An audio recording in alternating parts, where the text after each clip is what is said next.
Good afternoon, guys. Ayan. Hi, Dale. Hi. Ayan. Wow. Ayan, so, gandang hapon po. Ayan, update lang po, guys, sa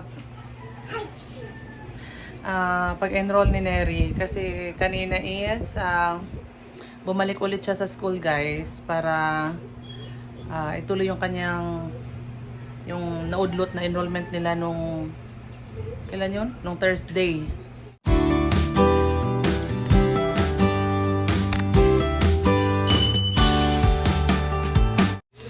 Ayan, so kanina po siya nagpunta at yun nga, hindi po namin siya nasamahan dahil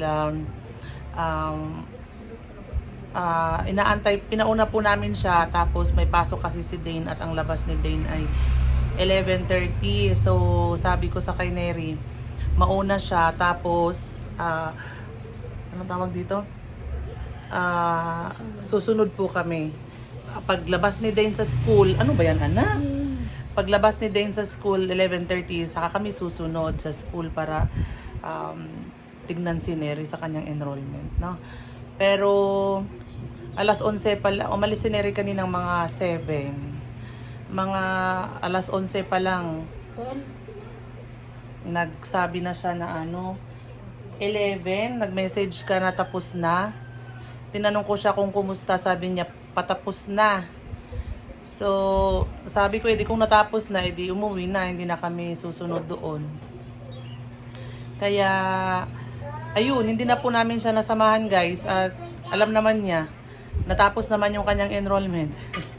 Ayan, so kumustahin natin excuse me. Ayan, kumustahin natin kung kumusta yung enrollment niya kanina. Ano na, kumusta? Okay lang po kasi wala lang po masyado tao, and then naayos rin po yung portal ko po kasi hindi po ma-open nung doon po kami. Kaya po yun po yung pinaayos. So na-open ko na po yung portal ko, tapos paprint na po ako ng information ko po doon sa paprintan, and then mabilis lang din po makuha kasi nga po hindi po masyado madaming tao, and then hanggang sa pagbigay na po ng mga subject po doon sa amin, kakaunti lang din po kasi kami ng major in math, kaya po mabilis lang. So yun po. Like, uniform na lang kulang. Kakaunti kayong major in math? Opo. Kakaunti lang kayo siguro nag-enroll kanina na major Kasi in hanggang math. 30 daw po ng July yung admission open. O kaya nga, so yung iba, siguro inaantay pa nila yung mga sa ibang araw siguro naman sila mag-enroll. Baka nasa bakasyon pa yung Oh, baka hindi pa siguro sila nagsawa sa ang haba-haba ng bakasyon. Grabe yung bakasyon ni Neri 4 na buwan na ata. 4 months. March, katapusan sila natapos. March, April, May, June, July. 4 na buwan yung kanilang enrollment, bakasyon. Tapos August 10 pa ang pasok. So, ayan guys. Ayan, officially enrolled na si Neri.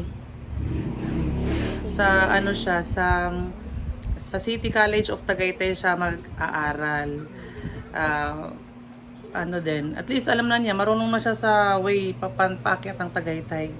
So wala nang problema, marunong na siyang mag-commute, alam na niya kung paano. Tapos kanina, mag-isa lang siya sa school, so natutunan niyang mag-isa yung mga pasikot-sikot sa school, alam na niya kung saan yung pupuntahan. Di ba? Yun yung kagandahan ng walang kasama kasi Marunong na po yung tawag nun, yung matuto ka po. matututo ka talaga kasi ikaw lang mag-isa. O kaysa po kung may kasama ka po, mo na lang po paubaya mo na lang po sa kanya siya gagawa. Ganun. Hindi naman ipapaubaya, pero Yung hindi mo mayroon po, siya parents lang po hindi mo siya itatry hanapin mag-isa kasi meron ka kasing kasama. Pero kung ikaw lang, gagawin mo lahat kasi ikaw lang So yun guys, tapos ang kulang pa kay Neri ay yung uniform niya. So any day within this week ay pupunta kami para kunin yung kanyang uniform, at saka yung meron pang pinaprint Ayan, ipiprint pa ni Neri at ibabalik yun sa school. Ano ba yun? Ano po yung kailangan po namin sa subject. Parang subject picture namin yun.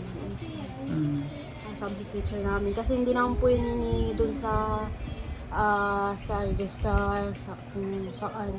Tapos doon lang po sa, yung nag-assess po sa amin, na i-add po sa kami sa GC. So, I-add kayo sa GC? in-add po kami sa GC. Ng bawat, ng first year. Bawat department tawag kayong mga major in math lang. No? Lahat po kami. Lahat kayong na- first year? Yung first year na EDO. Hindi Doon po sa isang GC. GC. Opo, para po may nakalaki dito para daw po sa mga requirements. Oo, para isang announcement lang. Opo. Ayan. Ito, ang kaming first.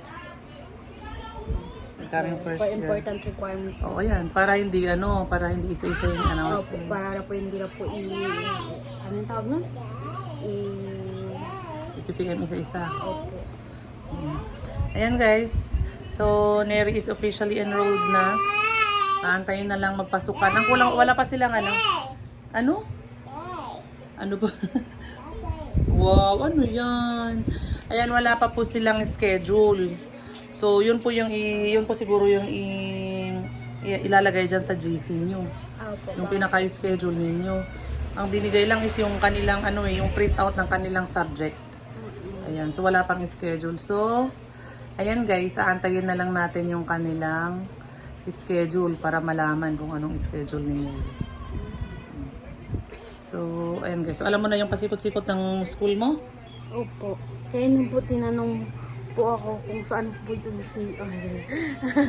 CR, hindi po kasi nila pa alam. May pareho din po sa akin. Yung mga ibang nag-enroll. Gano'n, nakahanap. And then, Ikaw yung pinagtatanungan. nandun po kasi ako sa harap nakaupo. Ako po yung tinanong. Nag-aantay po yung hindi pa po ikaw. Oo, kasi marunong-runong na si Neri doon. Nakailang balik na kami doon sa school na yun eh. Kaya alam na niya. O, diba? So, Kaya ayan. kilala na din po ako nung ng officer po ng MIS. Sabi niya, okay ka na ba? Sabi po niya, kanina doon sa PID po ako. Sabi niya, opo. So nag-ID na rin kayo kanina. Opo. Kailan daw makukuha yung ID? Wala pa po sinabi. Sabi lang po na i-announce daw po. Kailan po pwede makuha. Sa, sa page. At kanina po may nakilala. Lakasan mo, may, boss. may nakita din po yung classmate ko po dati ng senior. Pareho din po. Sa senior high. Opo, sa senior high. Sa science. Magkapareho din po kami ng major. I think kahit kayo magkasama sa isang sa subject. Paano ba siya nakita kanina? Doon po, nauna po kasi ako na naupo, tapos nag-usap po kami nung may nakilala din po akong friends. Magkapayo po na medyo po namin, nag-uusap po kami. Tapos, naupo din po siya sa harap. Tapos, sabi niya, hi! Kasi hindi ko po kasi siya kagad nakita. Kasi nga po, nag-uusap po kami about po sa school background po namin nung nakilala ko lang. Yung nakilala mong lalaki. Tapos, kaya po yun usap po kami. Tapos dinaanan ka? Nakita kayo? Pero umupo po doon sa unahan po namin. Kasi kung ako po yung susunod na papasok doon for interview and then bigyan ng subject. Kaya po nung po kami, sabi po niya sa akin, bakit hindi mo sinabi ka din pala, major math? Kasi nga po, naikwento na din yun sa akin, nakwento niya na po sa akin na mag-major in math daw po siya, pero ako hindi ko sinabi. Hindi mo sinabi, siya lang nagsabi sa'yo. Opo, kasi nga po, dagdadalawang isip. Ano po kukunin po. Kaya po hindi ko po sinabi ano kukunin. Yung nakita natin nung nagpunta tayo doon, classmate mo din sa science yun ah. Nag-science din? Ang dami nga po science. Meron nga po ako friend doon. Pero yung ibang section po siya dati. Pero science din siya. Familiar mo din siya. Hindi, friend ko po talaga. Ah, Lagi po siya napunta sa room po namin para makipag story, gano'n. Minsan po sama-sama po kami yung sa kantin. Kanina, doon ko po siya na-meet sa pagbili ng folder kasi kailangan po dalawa. Para hindi magbusot yung isang dala kong papel. at least may mga kakilala ka na doon pag nakakasalubong mo. Eh. Opo, and then major in English daw po siya. English naman siya. Pero okay lang naman. Yun nga po yung pagkakita po niya sa akin, ay ninag po ako. Wala po akong magagawa kasi kahit kiliting-kiliti po ako. Ay ninag. Anong ginawa mo nung hinag ka niya? Wala niya po ako gumalaw kasi pag gagalaw pa ako, inalaw pa ako makikilit po. Tawa si Del tuloy. Tinawanan ka tuloy. Ayan. Okay, so... Oo, kaya nga siguro hinag. Bigla kanyang hinag kasi nagulat siya at may... may friend siya doon. May classmate mo ba dati? Or friend lang? Friend daw po, kabilang section. Ayan.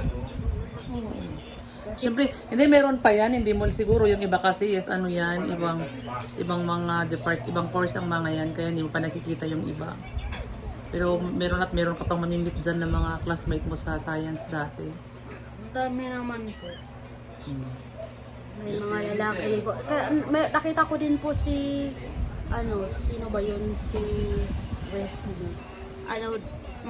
Yung lola daw po niya, nanonood po sa akin. Yung ko po sa'yo, na Classmate mo yan sa science? Senior hindi high? po, kasama ko po noon work immersion po ako. Yung lalaki, sinabi ko po sa'yo na yung lola po niya, inanood po sa atin. Nandun din sa science? Yun na po kanya. Nagulat pa ako, ginanon po ako bigla. Kinalapit ka? Nauna po kasi ako sa pila. Ayan. Dapat, kaya siguro ang aga din natapos kasi ang aga kung pinapuntang school sabi ko agahan niya para in case na mahaba ang... 8:30 ako nakarating. Officially enrolled na. Kasi in case na maraming pila, o di hindi siya mangungulelat, at least maaga-aga siya. Diba? Dami din po kanina, madami-dami. Pagkatapos ko pong